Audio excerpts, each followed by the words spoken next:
آج کی اس شب میں قرآن عظیم کے 7 پارے تلاوت مکمل ہو چکے ہیں۔ اللہ تبارک و تعالی اسی طرح بقیہ قرآن عظیم کو تجوید کے ساتھ تلاوت کرنے اور آپ سب کو خشوع و خضوع کے ساتھ سماعت کرنے کی توفیق عطا فرمائے۔ قرآن عظیم کی صورتوں میں آج سورۃ المائدہ اور سورۃ الانعام کا آدھا حصہ ہم نے تلاوت کیا ہے۔ مائدہ عربی میں کہتے ہیں دسترخوان کو، اور انعام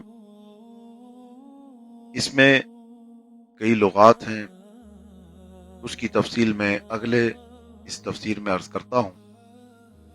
مائدہ جو دسترخوان کا ذکر کیا گیا ہے وہ کون سا دسترخوان ہے جس کا ذکر قرآن پاک میں آیا ہے؟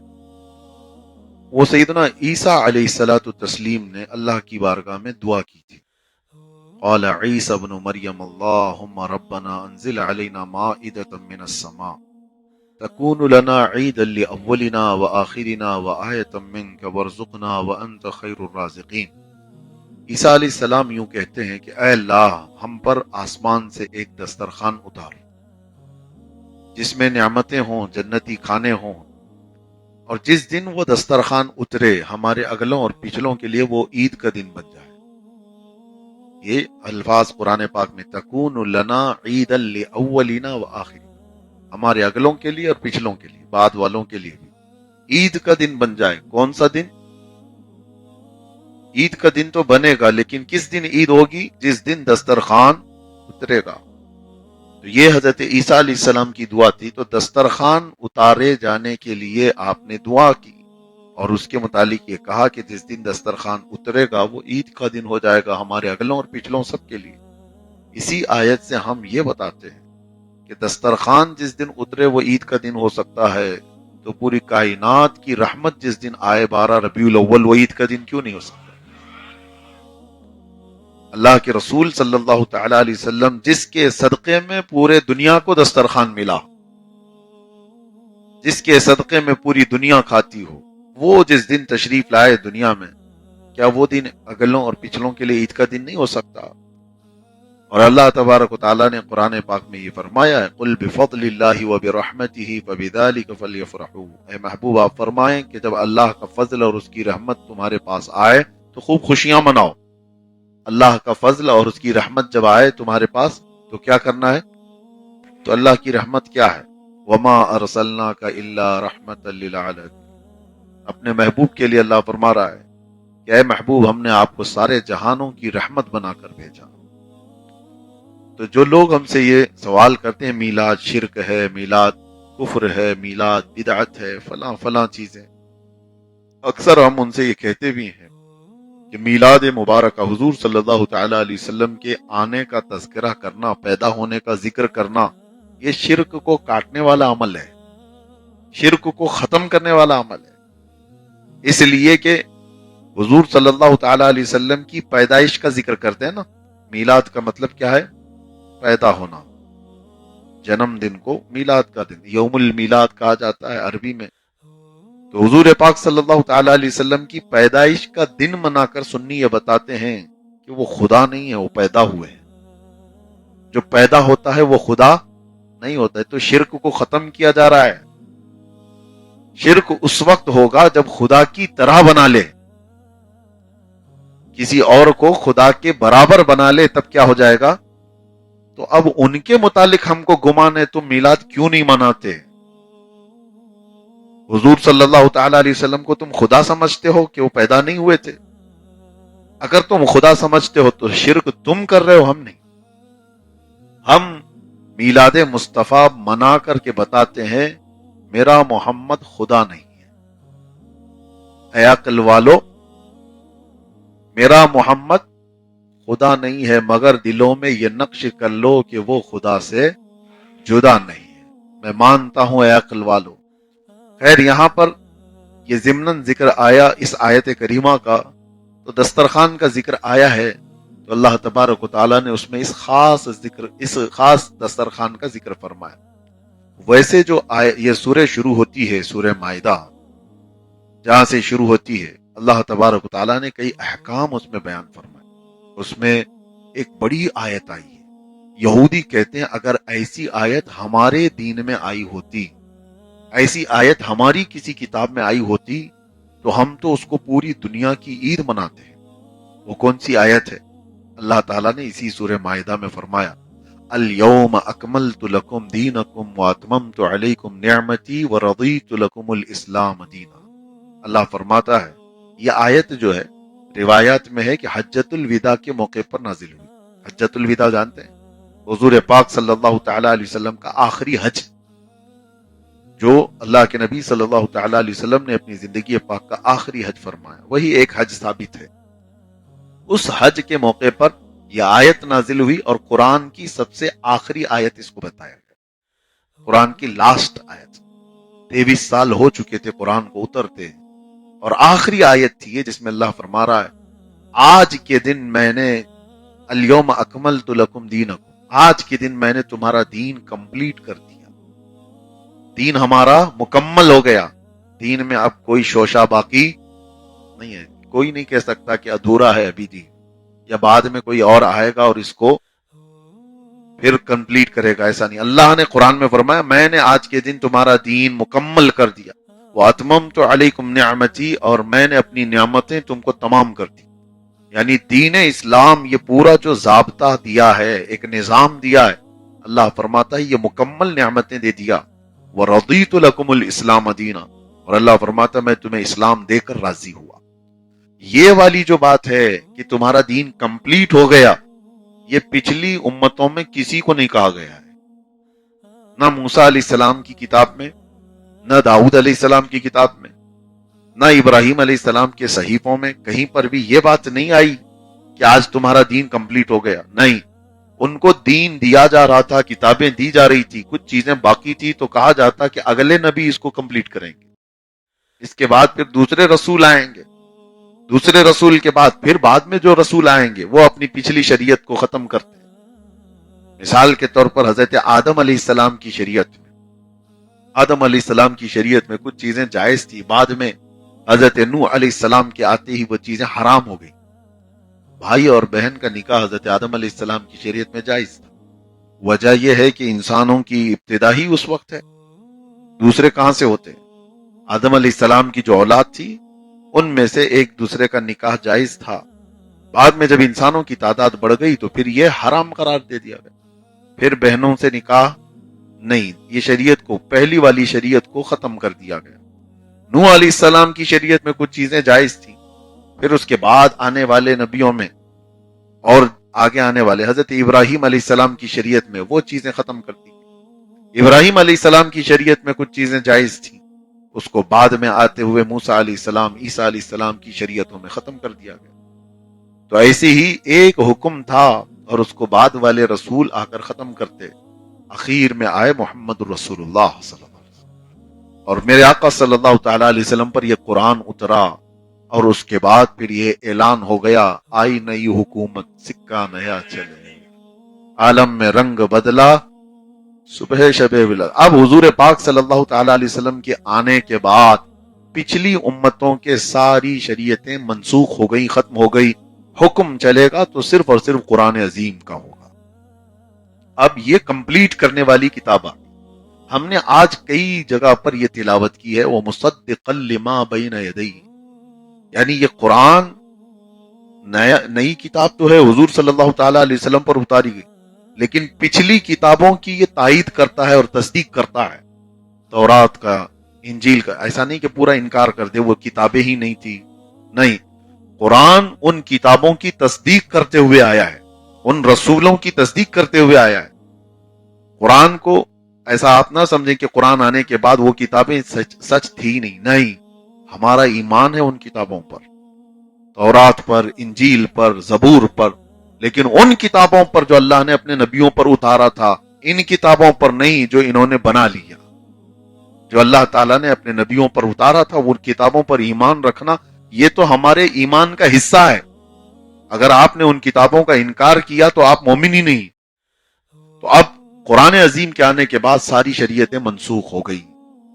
اب سنیے ایک روایت میں بتاتا ہوں، بعض لوگ اس چیز کو سوال بھی کر رہے تھے، اس لیے حضرت سیدنا عمر ابن خطاب رضی اللہ تعالی،